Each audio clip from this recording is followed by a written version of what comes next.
Sa masculinité exagérée la laissait seule. Aucune femme ne pourrait le supporter.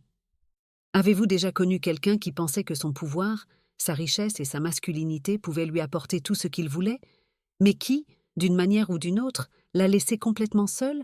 Voici l'histoire d'un de ces hommes. Mais que se passerait-il si je vous disais que tout change lorsqu'il réalise ce qui manque vraiment à sa vie? Vous voulez savoir comment?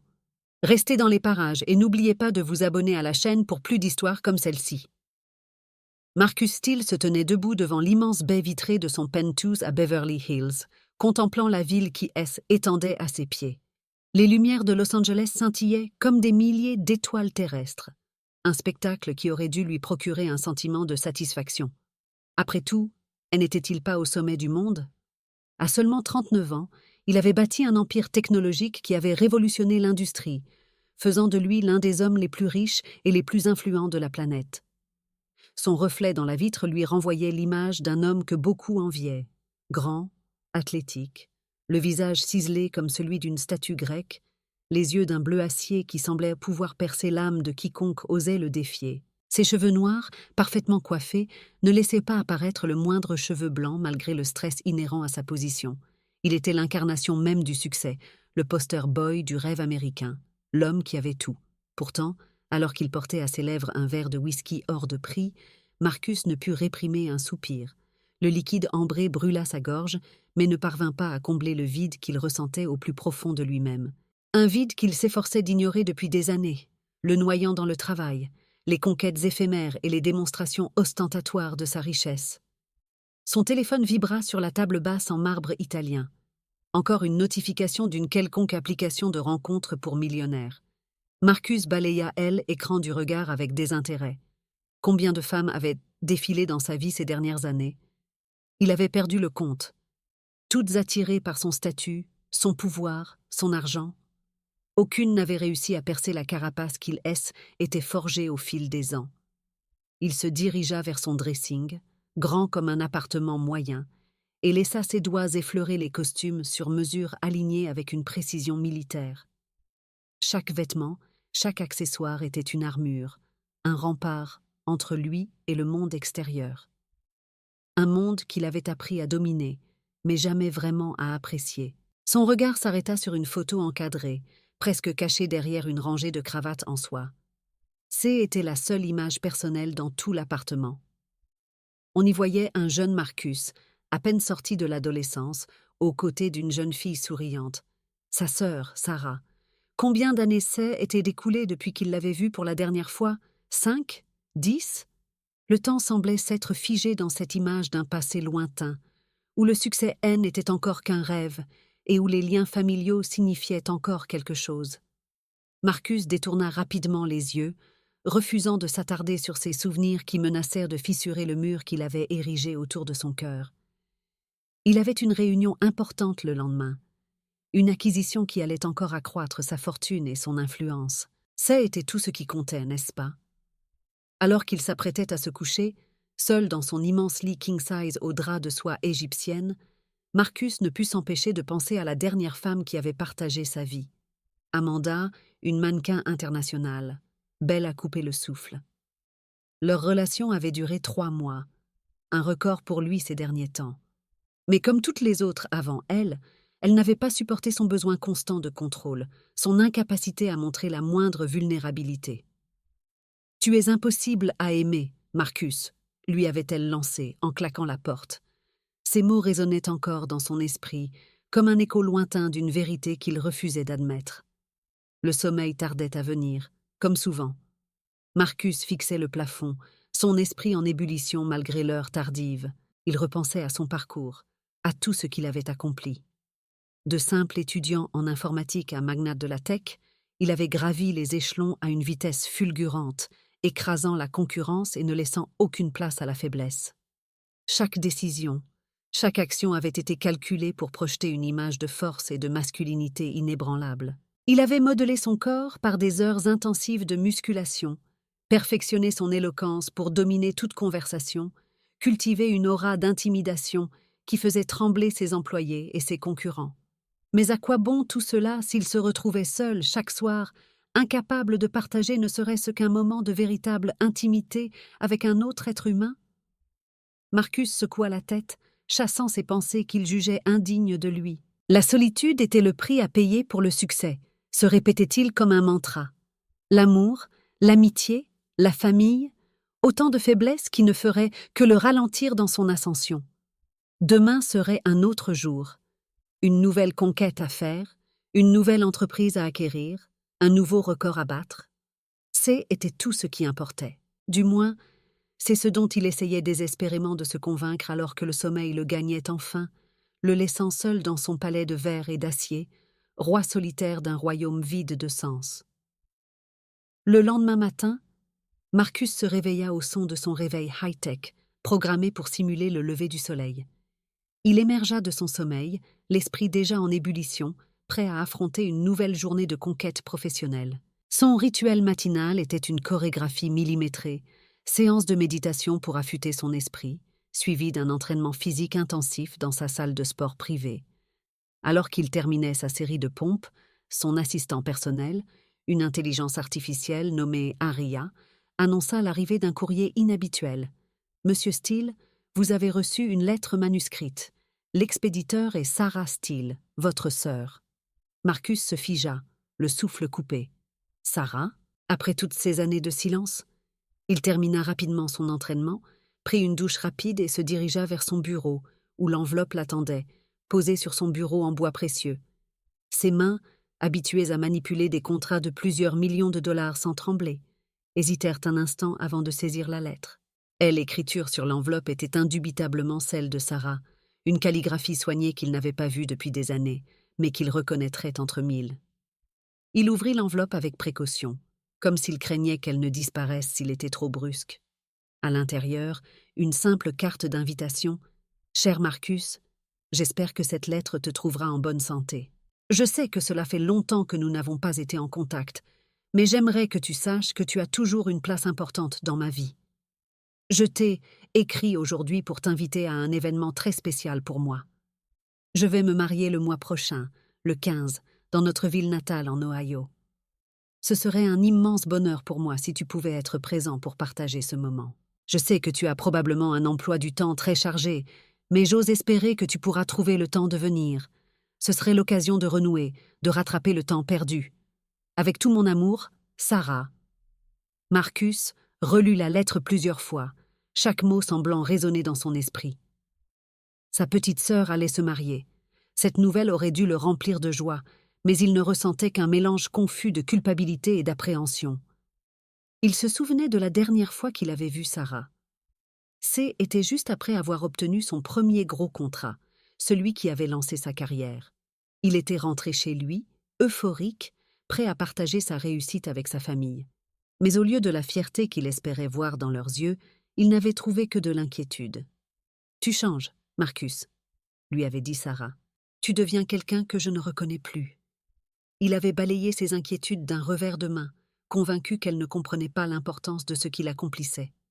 Peu après, il avait déménagé à Los Angeles, laissant derrière lui sa famille et son passé, déterminé à conquérir le monde des affaires.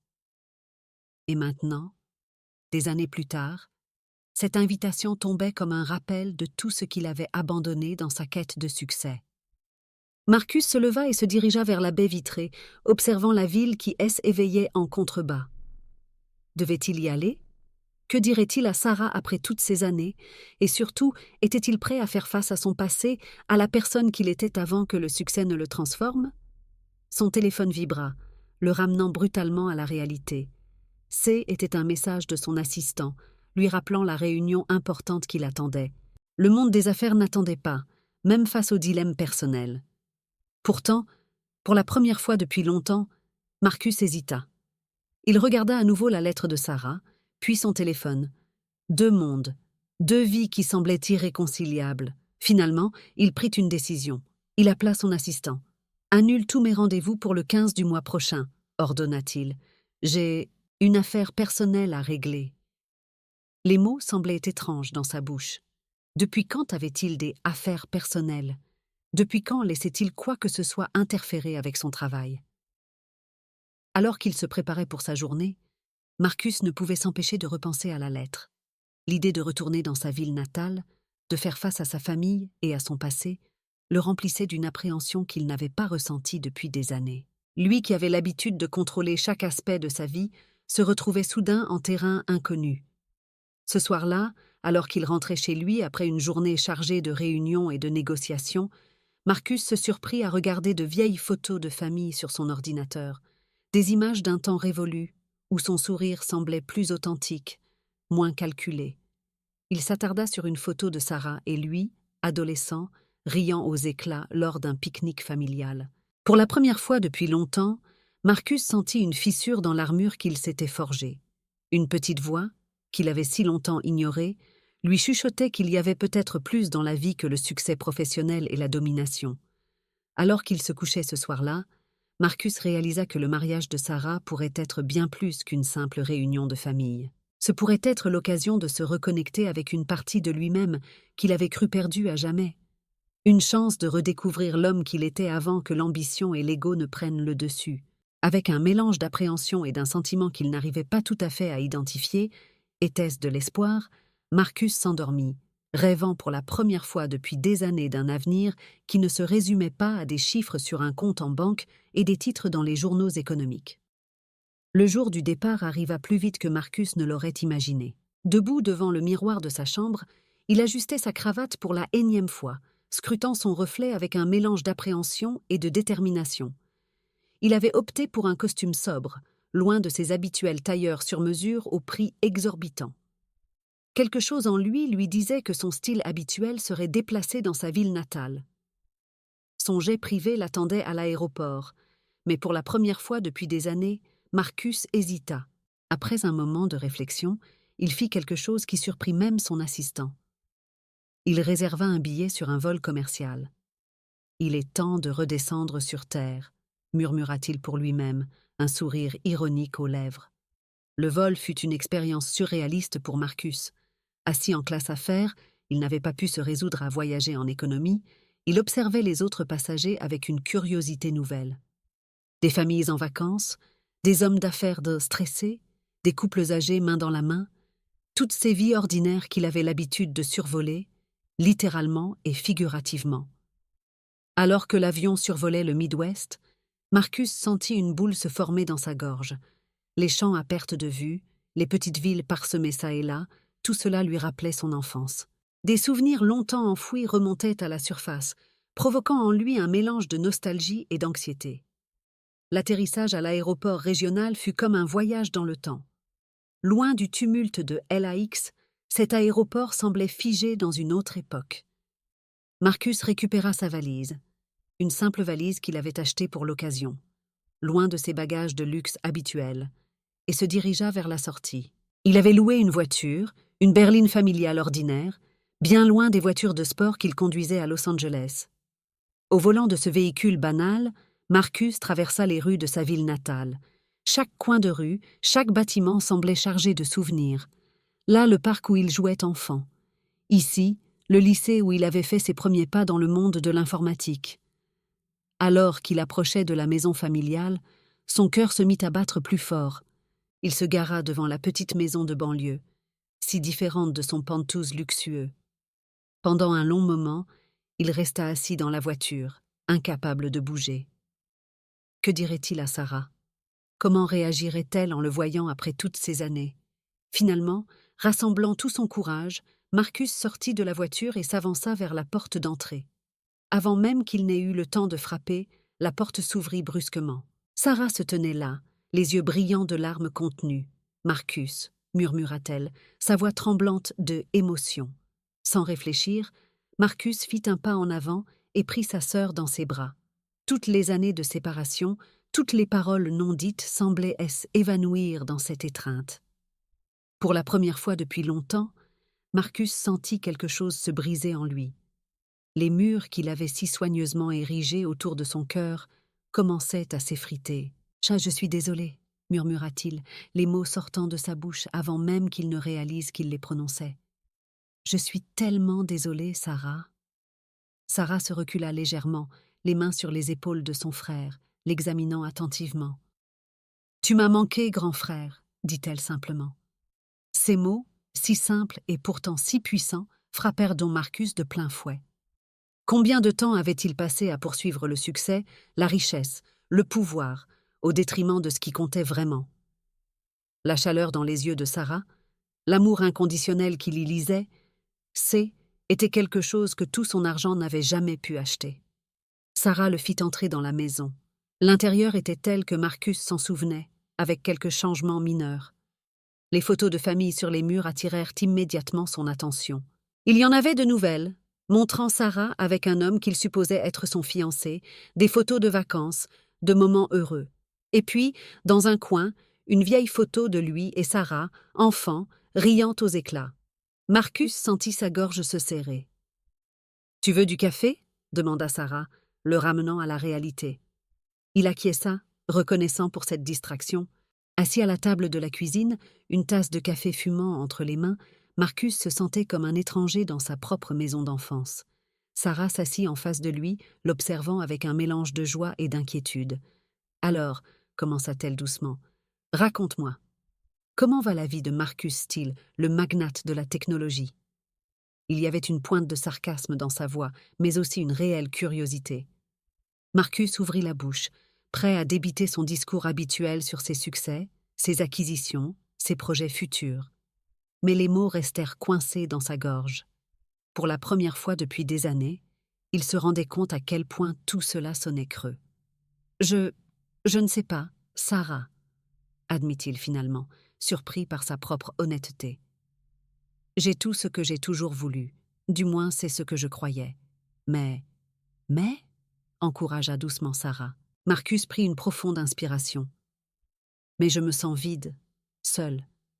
J'ai passé tellement de temps à construire cette image de succès que j'ai oublié qui j'y étais vraiment. » Sarah tendit la main et la posa sur celle de son frère. Ce simple geste de réconfort, si naturel pour elle, si étranger pour lui, fit monter les larmes aux yeux de Marcus. « Tu sais, » dit Sarah après un moment, « quand j'ai envoyé cette invitation, je ne savais pas si tu viendrais. Une partie de moi espérait, bien sûr, mais une autre partie avait peur que tu sois trop occupé, trop… changé. » Marcus baissa les yeux, honteux. « J'ai failli ne pas venir, » admit-il. « J'avais peur, Sarah. Peur de faire face à tout ce que j'avais laissé derrière moi. » Sarah serra sa main. « Mais tu es là maintenant. C'est tout ce qui compte. » Ils passèrent les heures suivantes à rattraper le temps perdu. Sarah lui parla de son fiancé, David, un professeur d'histoire qu'elle avait rencontré lors d'un voyage scolaire. Elle lui raconta ses joies, ses peines, tous ces moments de vie que Marcus avait manqués. À son tour, Marcus se surprit à partager non pas ses succès professionnels, mais ses doutes, ses peurs, cette solitude qui le rongeait malgré tous ses accomplissements. Était comme si un barrage avait cédé en lui, laissant écouler des années de émotions refoulées. Alors que le soleil commençait à décliner, baignant la cuisine d'une douce lumière dorée, Sarah se leva. « Viens, » dit-elle. « Il y a quelqu'un que je veux te présenter. » Elle le conduisit dans le jardin où un homme d'une quarantaine d'années était en train d'arroser les plantes. Il se retourna à leur approche, un sourire chaleureux aux lèvres. « David, » appela Sarah, « je te présente mon frère, Marcus. » David s'avança, essuyant sa main sur son jean avant de la tendre à Marcus. « Ravi de enfin te rencontrer, Marcus.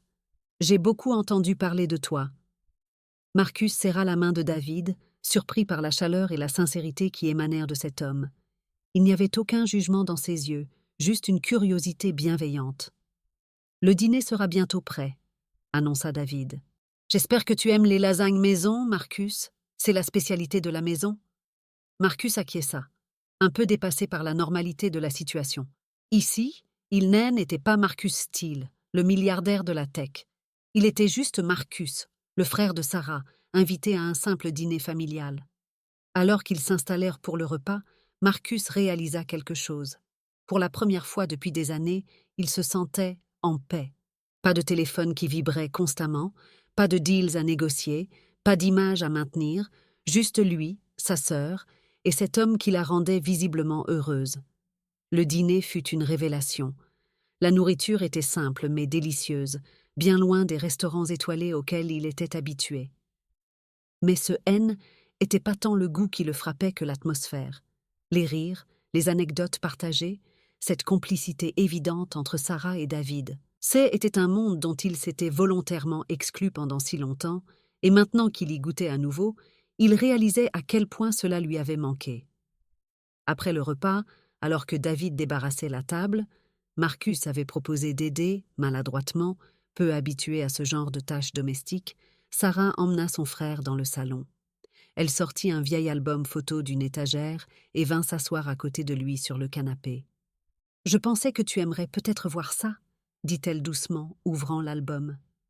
Les pages étaient remplies de photos de leur enfance, Marcus et Sarah à la plage, construisant des châteaux de sable.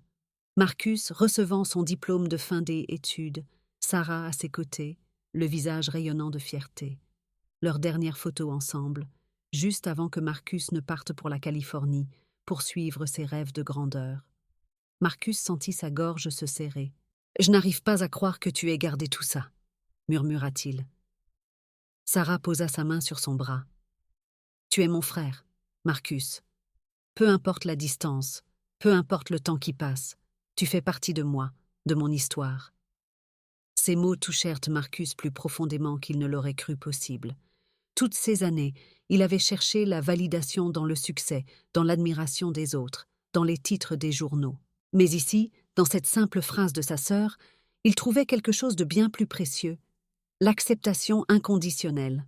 « Sarah, » commença-t-il, sa voix chargée d'émotion, « je ne sais pas comment me faire pardonner pour toutes ces années. » Sarah secoua la tête, l'interrompant gentiment. « Il n'y a rien à pardonner, Marcus. Tu as fait tes choix, tu as vécu ta vie. L'important, c'est que tu sois là maintenant. » Marcus hocha la tête, incapable de parler. Il avait l'impression qu'un poids énorme venait de quitter ses épaules. Pour la première fois depuis longtemps, il se sentait léger. Alors qu'il continuait à feuilleter l'album partageant souvenirs et anecdotes, Marcus réalisa quelque chose. Ce voyage, qu'il avait d'abord considéré comme une obligation, une interruption dans sa vie bien ordonnée, était en train de devenir un tournant. Ici, dans cette maison simple, entouré de l'amour de sa sœur et de la chaleur de sa nouvelle famille, il commençait à entrevoir une autre façon de vivre, une autre définition du succès. Le mariage N était que dans quelques jours, mais Marcus savait déjà que ce voyage allait changer sa vie. Comment exactement? Il n'en était pas encore sûr.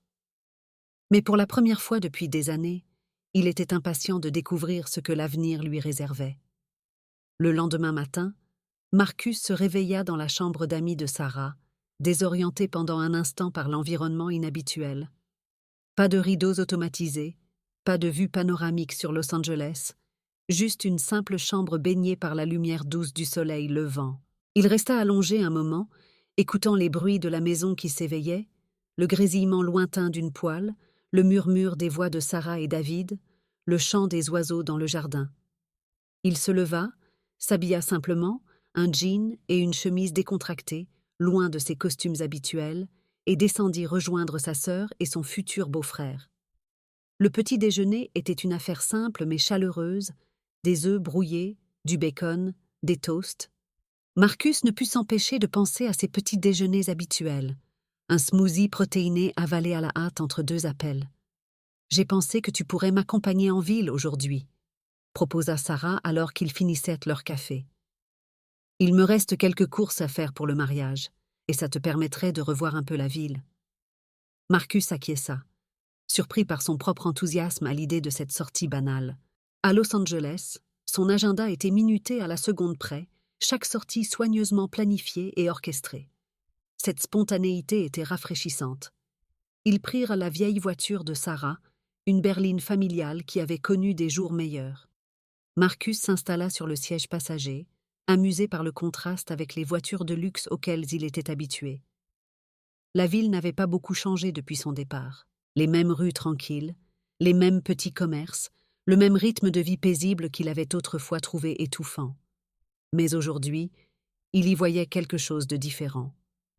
Une authenticité, une simplicité qui lui avait manqué sans qu'il s'en rende compte. Ils s'arrêtèrent d'abord chez le fleuriste. Alors que Sarah discutait des derniers détails de son bouquet avec la propriétaire, une femme âgée qui semblait la connaître depuis toujours, Marcus flânait dans la boutique, respirant le parfum des fleurs fraîches. Son regard fut attiré par un petit arrangement de fleurs sauvages, simple mais étonnamment beau dans sa simplicité. « C'est magnifique, n'est-ce pas ?» La voix le fit sursauter. Il se retourna pour se retrouver face à une jeune femme aux yeux verts pétillants et au sourire chaleureux.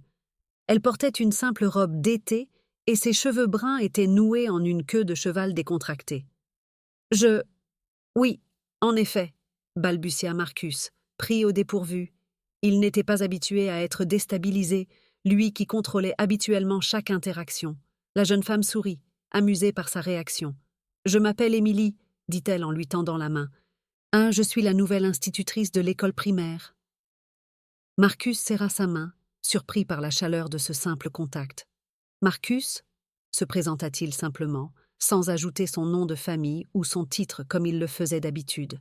« Ah, vous devez être le frère de Sarah » s'exclama Émilie. « Elle m'a beaucoup parlé de vous. Vous êtes en ville pour le mariage, c'est ça ?» Marcus acquiesça, étrangement mal à l'aise. Il n'était pas habitué à ce qu'on le connaisse simplement comme le frère de Sarah plutôt que comme le célèbre magnate de la technologie. « Et vous connaissez bien Sarah ?» demanda-t-il, essayant de reprendre contenance. Émilie hocha la tête avec enthousiasme. « Oh oui, nous sommes devenus amis peu après mon arrivée en ville. Elle m'a beaucoup aidé à m'intégrer. C'est quelqu'un de vraiment spécial, votre sœur. » Marcus ne put s'empêcher de sourire. « Oui, elle l'est, » admit-il doucement. Ils continuèrent à discuter, Marcus se surprenant à apprécier cette conversation simple et sincère. Émilie lui raconta comment elle avait quitté la grande ville pour venir enseigner dans cette petite communauté, cherchant un sens plus profond à sa vie. « Et vous, Marcus, qu'est-ce qui vous passionne dans la vie ?» demanda-t-elle soudain. La question prit Marcus au dépourvu. D'habitude, il aurait parlé de ses succès professionnels, de ses dernières acquisitions, de ses projets ambitieux. Mais face à la sincérité d'Émilie, ses réponses lui semblaient soudain creuses. « Je ne sais pas vraiment », admit-il finalement, surpris par sa propre honnêteté. « J'ai passé tellement de temps à courir après le succès que j'ai oublié de me poser la question. » Au lieu du jugement qu'il redoutait, il ne vit que de la compréhension dans les yeux d'Émilie. « Ce n'est jamais trop tard pour se la poser, » dit-elle doucement.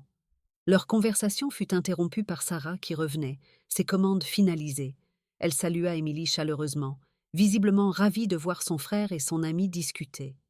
Alors qu'ils quittèrent la boutique, Marcus se surprit à jeter un dernier regard en arrière. Émilie lui fit un petit signe de la main, son sourire illuminant toute la pièce. Les jours suivants passèrent comme dans un rêve. Marcus se laissa porter par les préparatifs du mariage, redécouvrant le plaisir des tâches simples et le bonheur des moments partagés en famille. Il revit Émilie plusieurs fois, chaque rencontre renforçant cette étrange sensation de paix qu'il ressentait en sa présence. Le jour du mariage arriva enfin. Debout aux côtés de sa sœur rayonnante, Marcus sentit son cœur se gonfler d'une émotion qu'il n'avait pas ressentie depuis longtemps. Il regarda Sarah et David échanger leurs vœux, leurs yeux brillants d'amour et de promesses. Pendant la réception, alors qu'il observait les invités danser et rire, Marcus fut frappé par une réalisation. Tout ce qu'il avait poursuivi pendant des années, le pouvoir, la richesse, la reconnaissance, semblait soudain fade comparé à la joie simple et authentique qui l'entourait. Émilie s'approcha de lui, radieuse dans sa robe de demoiselle d'honneur. « Un penny pour vos pensées », dit-elle en lui tendant une coupe de champagne. Marcus sourit, acceptant le verre. « Je réfléchissais juste à la vie, à ce qui compte vraiment. » Émilie hocha la tête, compréhensive. « Et qu'avez-vous conclu ?» Marcus prit une profonde inspiration. « Que j'ai peut-être passé trop de temps à poursuivre les mauvaises choses, que le vrai succès, ce n'est peut-être pas ce que je pensais. » Émilie posa doucement sa main sur son bras. « Ce n'est jamais trop tard pour changer de cap, vous savez. » Ces mots résonnèrent en Marcus comme une promesse, un espoir. Dans les semaines qui suivirent le mariage, Marcus prit des décisions qui auraient semblé impensables quelques semaines plus tôt. Il délégua une grande partie de ses responsabilités à son équipe de direction, leur faisant confiance pour gérer l'entreprise au quotidien. Il commença à consacrer plus de temps à des projets philanthropiques, utilisant sa fortune et son influence pour faire une réelle différence dans la vie des gens. Il resta en contact étroit avec Sarah, faisant des efforts conscients pour être présent dans sa vie et celle de sa nouvelle famille. Et Émilie? Émilie devint une partie importante de sa vie, leur relation s'épanouissant lentement, basée sur le respect mutuel et une compréhension profonde. 1 an après le mariage de sa sœur, Marcus se tenait à nouveau devant la baie vitrée de son penthouse à Los Angeles. Mais cette fois, il n'était pas seul. Émilie était à ses côtés, sa main dans la sienne. « Tu es sûr de vouloir faire ça ?» demanda-t-elle doucement. Marcus hocha la tête, un sourire serein aux lèvres. Plus que jamais. Ensemble, ils regardèrent le soleil se coucher sur la ville. Le lendemain, ils partiraient pour la petite ville où tout avait commencé. Marcus avait décidé de s'y installer, de ralentir le rythme, de se reconnecter avec ce qui comptait vraiment. Il savait que le chemin ne serait pas toujours facile. Des années d'habitudes et de comportements profondément ancrés ne s'effaceraient pas du jour au lendemain. Mais pour la première fois depuis longtemps, Marcus Steele était en paix avec lui-même. Il avait appris que la vraie force ne résidait pas dans le contrôle ou la domination, mais dans la vulnérabilité et l'ouverture aux autres. Que le vrai succès ne se mesurait pas en dollars ou en titres, mais en connexions humaines authentiques et en impact positif sur le monde. Alors que les dernières lueurs du jour s'estompaient, Marcus serra la main d'Émilie. Il était prêt pour ce nouveau chapitre de sa vie, prêt à devenir l'homme qu'il avait toujours été destiné à être. Dans le reflet de la vitre, il ne vit plus le masque du magnate impitoyable, mais le visage d'un homme qui avait enfin trouvé son chemin vers la maison. Un homme qui avait appris que la plus grande aventure de toute haine n'était pas la conquête du monde des affaires, mais la découverte de son propre cœur. Et tandis que la nuit tombait sur Los Angeles, Marcus Steele, l'homme qui avait tout, réalisa qu'il venait seulement de commencer à vraiment vivre.